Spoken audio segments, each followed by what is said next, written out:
Anna Walshe is dead. Anna Walshe is dead because he murdered her. And he intended her death. Anna Walshe is not missing. She never walked out of her Cohasset home on January 1st of 2023 between 6 and 7 a.m. to take an Uber to Logan Airport. She wasn't going to D.C. for a work emergency. There was no emergency. She didn't say goodbye to her son. That's just a story that the defendant told people.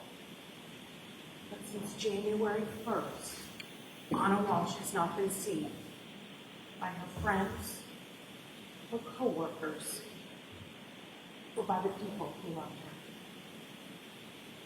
her. Anna didn't take an Uber. She didn't take a Lyft. She hasn't used her phone. Her phone's had no contact with the Verizon network since January 2nd, 2023, when it was in the vicinity of 516 Chief Justice Cushing Highway. She hasn't used her bank accounts, her passports, her credit cards, her email. She didn't vanish. The defendant was the only adult in 516 Chief Justice Cushing Highway after Jim Bootloop left around 1:30 a.m. on New Year's Day.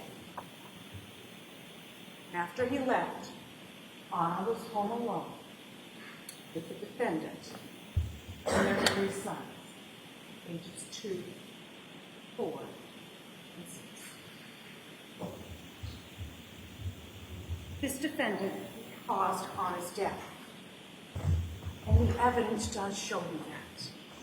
The evidence shows you that Anna didn't die of natural causes, but that Anna died a violent death in her Cohasset home on January 1st.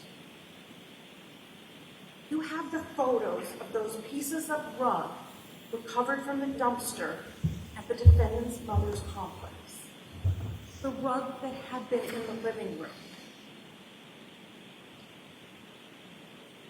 You have the photo of Anna in the living room on top of the rug.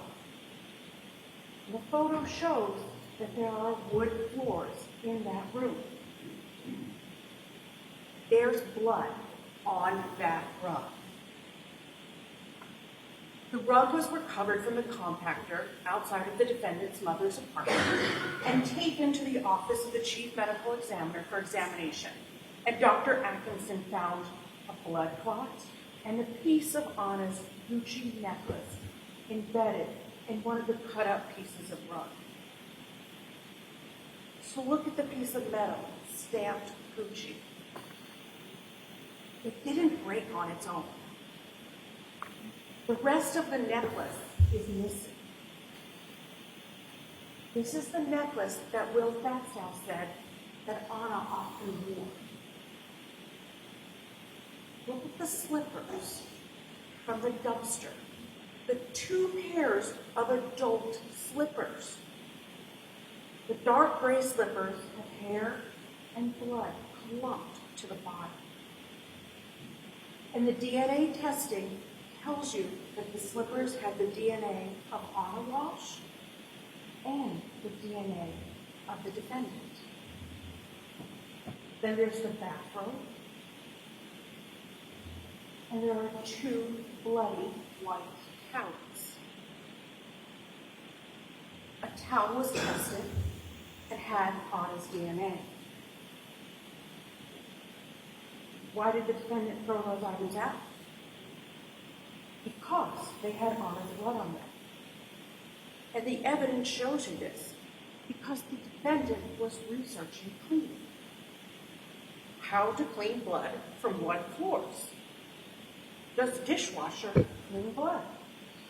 Is it possible to clean DNA off knife? The defendant still had a cut on his thumb on January 9th, 2023. And on January 1st, before he even went to Lowe's to buy any cutting instruments, an initial stop that he made when he left his house was to go to Walgreens to buy antibiotic ointment and Band-Aids. Then he went to Vin and Liquors, where the manager identified the defendant, and the defendant threw a bag into the dumpster.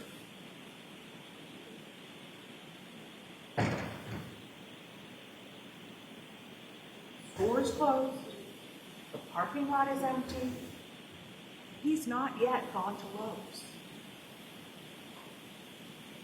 On January 2nd of 2023, the defendant went to Home Goods because he had to buy a new rug for that living room to cover the hardwood floor. He did this days before the forensic scientists got to the house and knew that the rug had been changed. Anne Yas dying a sudden death from natural causes defies common sense. She was in great shape. The defendant told police that Anna was a sturdy Serbian woman. Listen carefully to his recorded interviews, because those are his words after her death, after he killed her. Mark Salvaggi told you that Anna had the highest health rating of the life insurance company. Anna had to complete an interview, have blood drawn, provide her medical records, and the life insurance company and the underwriters gave her this health rating. Anna was an active person who took care of her health. Ashley Semino, her bar instructor, told you about this exercise class that she took the morning of December 31st of 2022. And Anna was the type of person, she said, who made others want to work harder in their exercise class. Will Fastel told you that Anna was very active and did yoga together. Sergeant Amy Waterman described Anna's home gym in BC. And Dr. Atkinson told you about the different ways a person can die, and that it's extremely rare for a 39-year-old in good health to suddenly die of unknown causes. But without a body, it's not possible for the medical examiner to tell you the exact cause of Anne Walshe's death. No autopsy can be done. The defendant deliberately got rid of Anne Walshe's body. The defendant did not want anyone to find Anna's body and to know how she died. So the defendant bought cutting tools at Lowe's and Home Depot, and he cut up Anna's body, the woman that he claimed to love, and he threw her into dumpsters. He was hiding her body.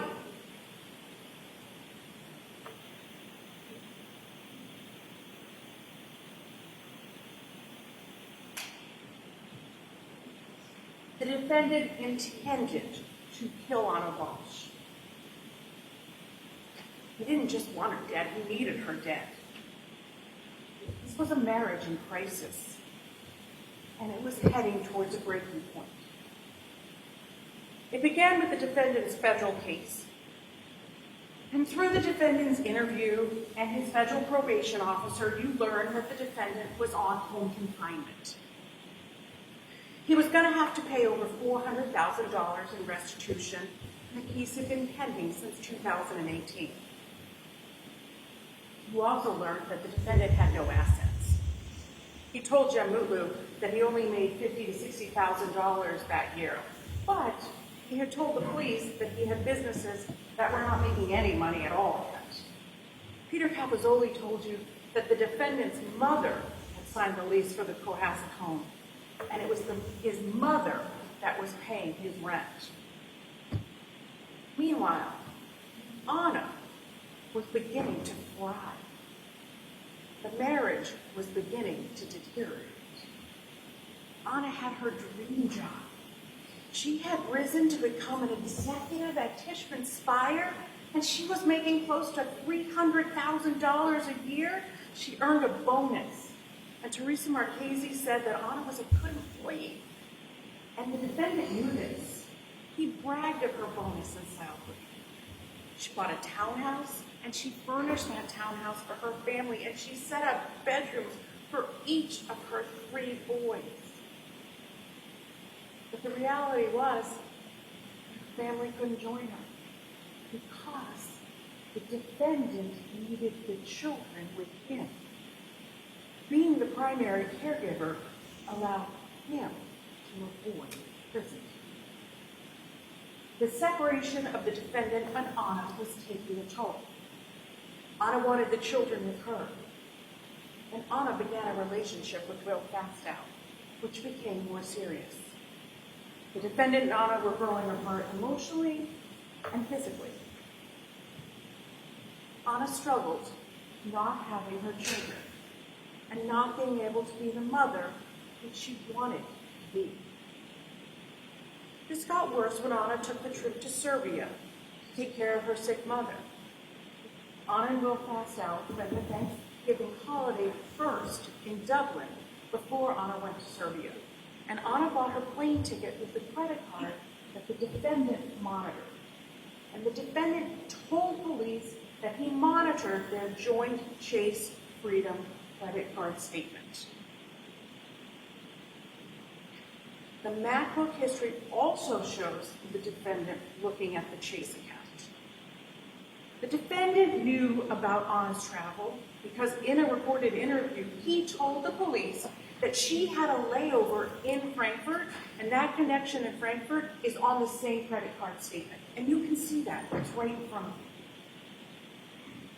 you. The defendant was angry about Anna missing Thanksgiving, and he mentioned it repeatedly when he spoke to investigators.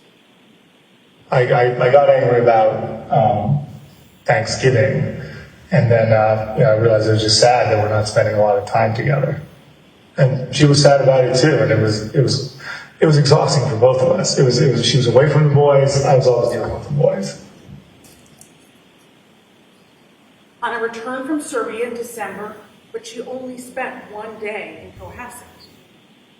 And she was supposed to come home for Christmas morning, but she missed her early flight, and she couldn't get a flight, and then she had to drive up.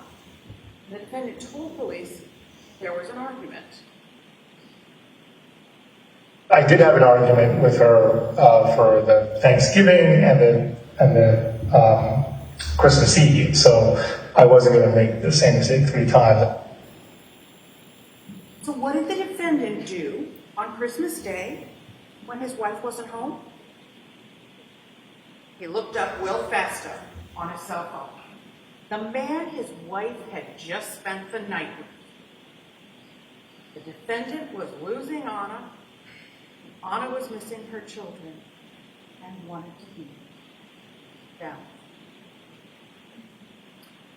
Anna quickly returned to D.C., and on December 27th, the defendant was looking up the best strategies to divorce for a man and the D.C. divorce laws. This was not to protect assets. That wasn't the search. The defendant told the police that everything was in Anna's name. The defendant had nothing without Anna and the kids. And on December 29th, Anna spoke with Jen Mutu and told him that she was upset. Upset about the travel, upset being separated from the children, upset about the defendant's federal case. It was ongoing. It was getting to be too much. On December 29th, Anna went out with Alyssa Curtin, and she broke down. This strong Serbian woman who was supposed to be having a fun night out with a girlfriend, going to dance karaoke, instead broke down. Anna told Alyssa that she had told the defendant that he needed to take responsibility for the federal case, go to prison. She wanted the children with her in D.C., and she and the defendant had not been intimate in close to a year. In Anna's mind, the marriage was broken. Anna even questioned if she could just take the children because she had already established a separate household. She said that she was falling out of love with the defendant. And at home in Cohasset, what was the defendant doing? He was looking up the Mazda building and the FBI raid on the Crossing building. Looking up something that had happened in the spring of 2022 when Anna first started working for Tishman Speyer. Interestingly, this was when the defendant brought up something he brought up in his interviews when he lied about Anna having to leave early for a work emergency. He was planning the work emergency. The defendant was going to lose Anna, and when he lost Anna, he would probably lose his freedom. Anna would have a house in D.C. and a nice job, and he would likely go to jail. So the defendant pretended. He lulled Anna into thinking that everything was okay. He joked with her about a Porsche. He didn't want her to realize that he was aware of the relationship with Will or her ability to leave him. He wasn't going to let Anna know that she wasn't safe. On December 31st of 2022, the defendant claimed that he could not find his phone. Why is that important? The mislaid phone allowed the defendant to be unavailable for 2 days. The mislaid phone allowed him to carry out his plan uninterrupted. And the mislaid phone allowed him to show the police when he eventually reports Anna as a missing person and not have the police question why he didn't contact Anna earlier. The evidence shows that the defendant was methodical. Just look at how he shopped at Lowe's with a list. He planned it with precision. So Jem Lulu came over for dinner on New Year's Eve, and the defendant told Jem that his phone was lost and it was free. Anna was texting throughout the night, including with Will Bastow. This is now the third holiday where Anna was concentrating on the other man in her life. When Jem left, Anna was alive. She was with the defendant, the man she was cheating on, the man she was telling to take responsibility for his actions, and the man who had her children. The defendant murdered Anna that morning in their Cohasset home. And this is what the internet history shows. His internet history, written words, he was looking at best way to dispose of a body. Better to throw away crime scene clothes or wash them. Crime scene. Can you be charged with murder without a body? Anna was dead. The defendant killed her, and he began researching how to get her money, how to inherit, how to get away with the crime. And he might have gotten away with it, but he didn't know that his MacBook was syncing with his son's iPad, the same Apple ID. His demeanor changed during the interview on January 8th when the police mentioned the searches on the iPad. Not because the iPad involved his children. He had already involved the children in his lives. But because he knew he was caught. We know he had already involved the 6-year-old when he had the 6-year-old say that he saw his mother when she left the house on the morning of January 1st. The son could not have seen Anna leave the house. The defendant had already killed her. Listen to the recorded interviews. During the January 5th interview, the defendant spoke about what his son supposedly had seen. And the defendant involved the 4-year-old by saying that the 4-year-old hid the defendant's iPhone 13 mini. So, the defendant's phone made a reservation at Nightshade Noodle Bar for New Year's Day, after the defendant told Anna that they were going to have a special party. This is ironic because the defendant was very clear with police on January 7th that he and Anna had no plans for New Year's Day, and the defendant also knew that he would be violating the terms of his federal probation by going to a restaurant on New Year's Day. But let's look closely at Exhibit 170 about the Nightshade Noodle reservation, which was on the defendant's iPhone Mini 13, which the defense just said was deleted. And if you look on page 2, on the bottom of one of the bubbles, you will see that the message was deleted on January 1st at 7:59 and 5 seconds a.m. This happens to be one of the times that the iPhone Mini 13 was unlocked when it was supposed to be missing. The forensics show that the defendant's phone was unlocked 4 times and it was plugged in on January 1st. You heard testimony that the phone had a password of 197512. And in the January 4th recorded interview, you hear the oldest child needed help with his iPad password, which was 121212. The children didn't unlock the defendant's phone. The defendant blamed his misplaced phone on one of his children when he said that the children hid it. But it makes no sense that a 4-year-old somehow unlocked the defendant's phone and deleted that text reminder. Listen to the defendant's recorded interview. The deletion is made when the defendant is supposedly making French toast and playing with the kids. The defendant had access to his phone. Context. The defendant also had access to 2 other phones when his phone was supposedly lost. He had Anna's phone and he had the iPhone SE.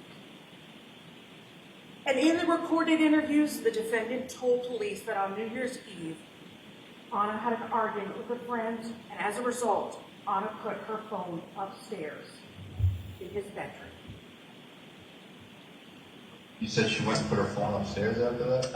After that, she, let's say it's 10 or 15, then she, I remember her putting her phone upstairs because then she came back down without it. Was, Thomas came down at one point and hung out with you. Yes. Yeah, exactly. Was this before, during, or after Thomas was participating as well? Oh, yeah, Thomas went to bed at, he went to bed when he came over at 9 or 10 or something. I think Anna took a bunch of photos. Jem and I don't have any because she didn't send them to us yet. But I think she sent one to Will Fasto. So that was when, that's when the photo was taken about. So it was maybe 10 o'clock or something like that. You know where upstairs she put her phone at that point?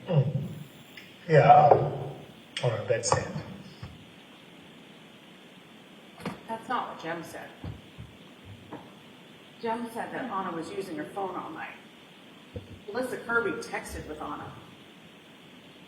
The defendant was telling investigators a story about Anna's phone.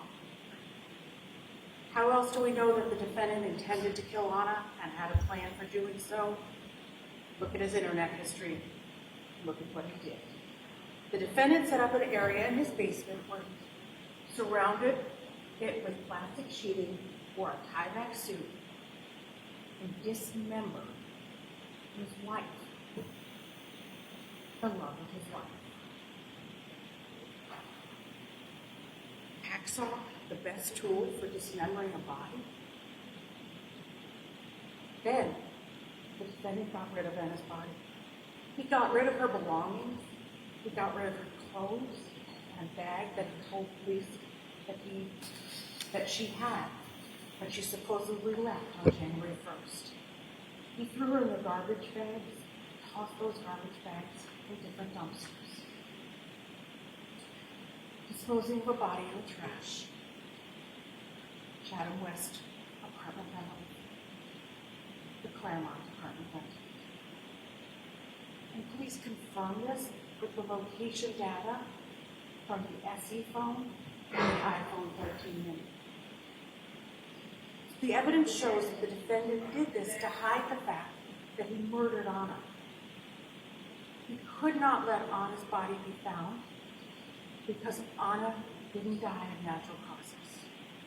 The defendant murdered Anna, and then he had to hide the evidence of his crime. Look at his mindset, look at his internet history. Want to get away with murder? Use a special detergent. Can you be charged with murder without a body? Best way to dispose of body parts after murder. When you deliberate, look through the binder of the MacBook internet history. There are no searches of natural causes of death, sudden death, heart attack, aneurysm, stroke, or how to help your children when someone dies unexpectedly or goes missing. The defendant was not sad. Look at his demeanor in the surveillance videos. He's cool and calculating. He's calm. He had a plan. On January 1st, he went to the Lowe's store an hour away, even though there were hardware stores approximately a mile from his house. And when he was in Lowe's on January 1st, he wore a mask and he wore gloves and he had a list of what he was shopping for. He was calm as he helped bag the purchases. A hacksaw, buckets. He used cash. Does this show confusion, panic, or fear? But he didn't stop there. He went to CVS to buy hydrogen peroxide. And then he went to Stop and Shop to buy ammonia. No wonder the house was so clean. And on Monday, January 2nd, he went to Home Goods for rugs and handles. And then he went to Home Depot, where he had bought buckets with lids this time, baking soda, and a hatchet. And at some point that day, he got a call from his probation officer. And he lied, and he said that he was picking up his children. He was able to calmly speak with her. No panic. He had everything now that he needed to dismember the woman that he supposedly loved. And he started to take her body and to throw it into dumpsters, because he had to cover up the crime to get rid of the evidence of the murder.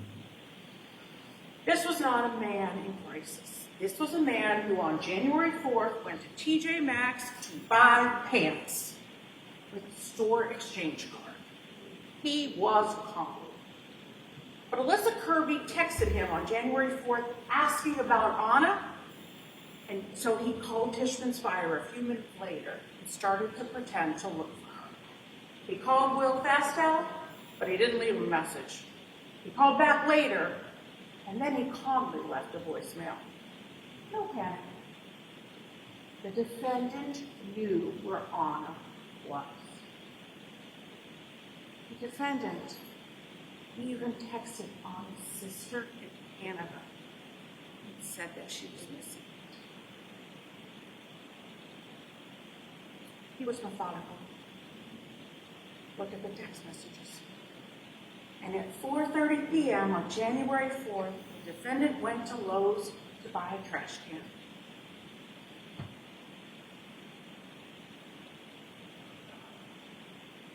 Comfortable. Not panicked. police were coming to the house and to talk about Anna. And the defendant had the house ready. The police think his wife is in D.C. He had his phone ready, and he sent text messages to Anna, even though he knew she would never see him. Despite everything that he had done, on January 2nd, the defendant wrote a text message to Anna. I still love you. Ha ha. His joke. The defendant prevented anyone from ever finding Anna's body. There was no autopsy. Dr. Atkinson told you that the medical examiner can do an autopsy without a body, and all that remains of Anna are a few hairs, some blood, and a few things that belong to her. A part of a necklace she often wore, her hunter boots, a black jacket, a purse, her COVID card, and a few other items in the dumpster in his mother's apartment complex. The defendant searched his MacBook for a murder conviction without a body. Please do not allow the defendant's self-serving act of dismembering and disposing of Anna's body to let him get away with this murder. At the start of this trial, we asked you to use your common sense. When you do that, when you analyze the evidence as you deliberate and continue to use your common sense, you will see that the evidence shows there is only one verdict. Find the defendant is guilty of the premeditated first-degree murder of Anna Walshe. Thank you.